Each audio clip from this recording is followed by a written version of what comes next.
Bismillahirrahmanirrahim. Minggu ini kita umat Islam diingatkan kepada satu peristiwa besar yang pernah terjadi dalam sejarah perkembangan Islam, yaitu peristiwa diturunkannya kitab suci Al-Quran, atau yang populer dengan peristiwa Nuzulul Quran. Setiap agama mempunyai kitab-kitab suci tentu.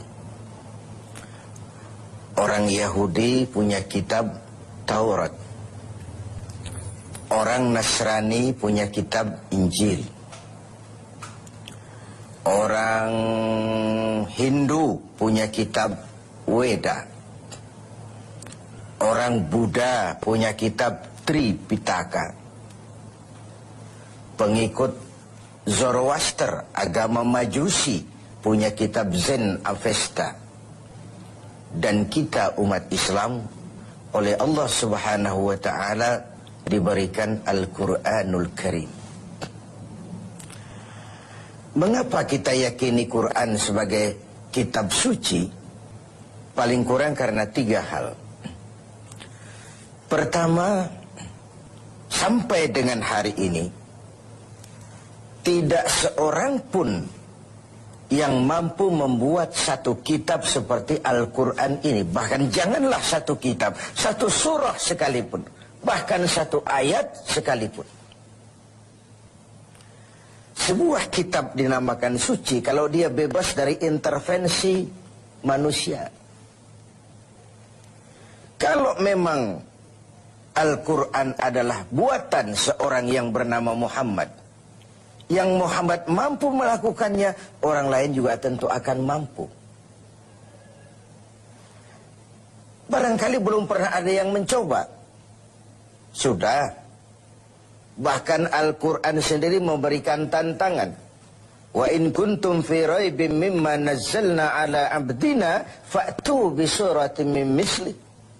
Jikalau kamu ragu terhadap Al-Quran yang kami turunkan kepada hamba kami Muhammad, kalian anggap itu bikinan Muhammad saja, coba kau buat satu surah saja semacam Al-Quran ini.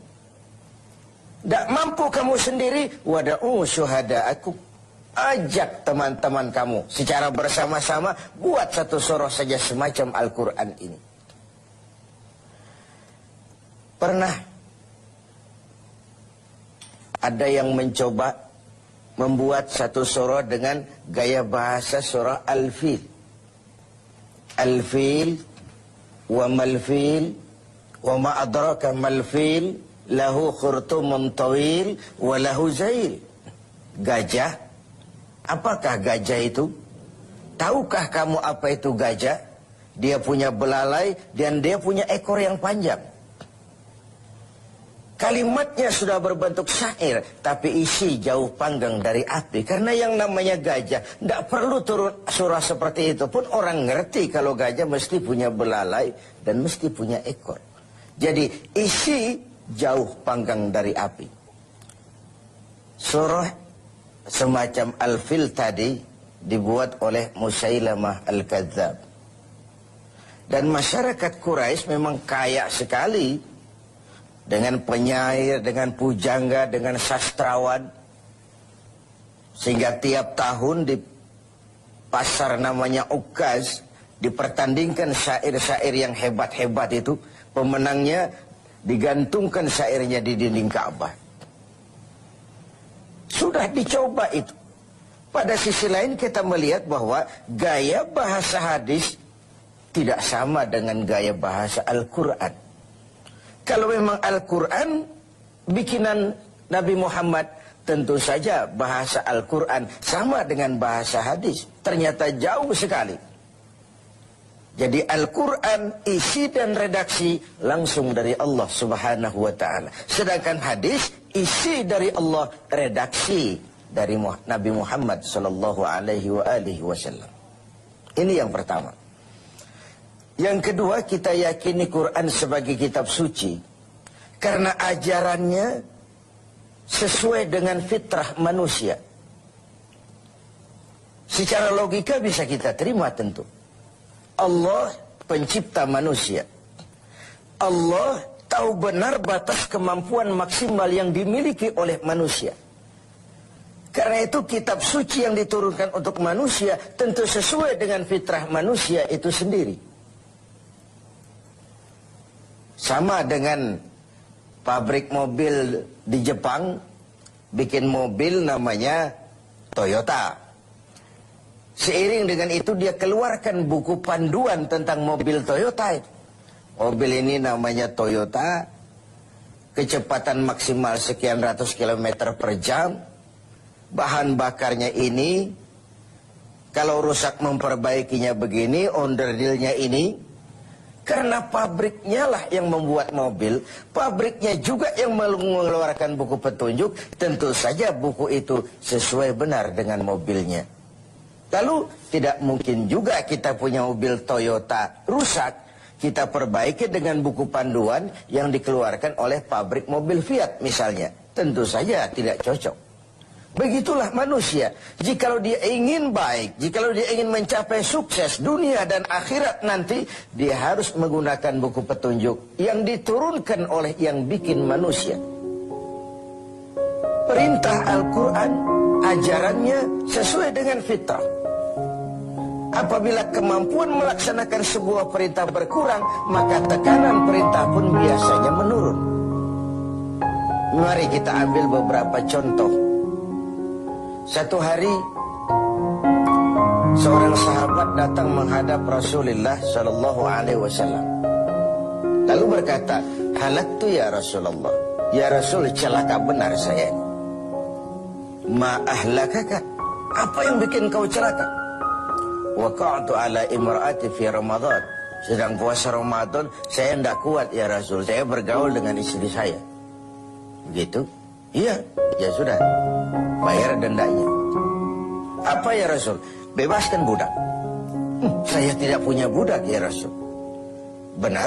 Benar. Kau puasa 2 bulan berturut-turut. Arti 2 bulan berturut-turut itu sudah 50 hari batal, ulang lagi dari hari pertama. Itu mutawalliyat, berturut-turut. Tidak kuat ya Rasul. Tidak kuat. Tidak kuat saya 1 bulan saja saya tidak kuat, apalagi 2 bulan. Benar kau tidak kuat? Tidak kuat. Ya sudah. Kau beri makan fakir miskin 1 orang 1 mud. Ya Rasul, jangankan memberi makan 60 fakir miskin. Istri saya di rumah sehari masak, sehari tidak. Saya orang miskin ya Rasul. Lagian terlalu juga ini orang sudah miskin berani melanggar peraturan.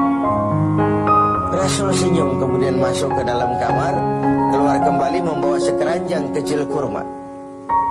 Bung, kalau kau tidak punya apa-apa di rumahmu, bawa pulanglah kurma ini, sedekahkan kepada orang-orang miskin di kampungmu sebagai pembayar dendamu. Ya Rasul, apalagi? Di kampung saya itu yang paling miskin saya. Terlalu betul orang ini. Marahkah Rasul mendengar ini? Beliau malah senyum makin mengembang lalu berkata, kalau memang begitu kondisimu, bawa pulanglah kurma ini, beri makan anak istrimu di rumah. Inilah watak dari perintah Al-Quran itu.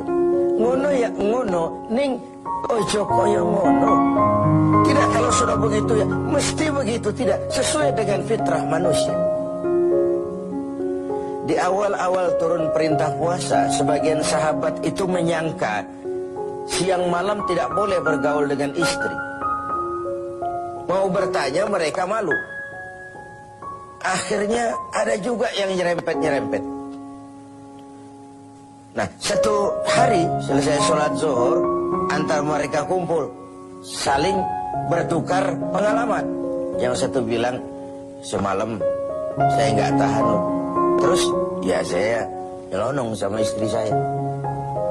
Yang di sudut satu bilang, saya juga loh. Ternyata banyak. Terhadap ini kemudian turunlah penegasan Al-Quran. Uhilla lakum laylatas siyami arrafasu ila nisaikum. Dihalalkan bagi kamu pada malam berpuasa bergaul dengan istrimu. Kenapa? Ini fitrah. Ini manusiawi. Kalau siang pun tidak boleh. Sebulan penuh.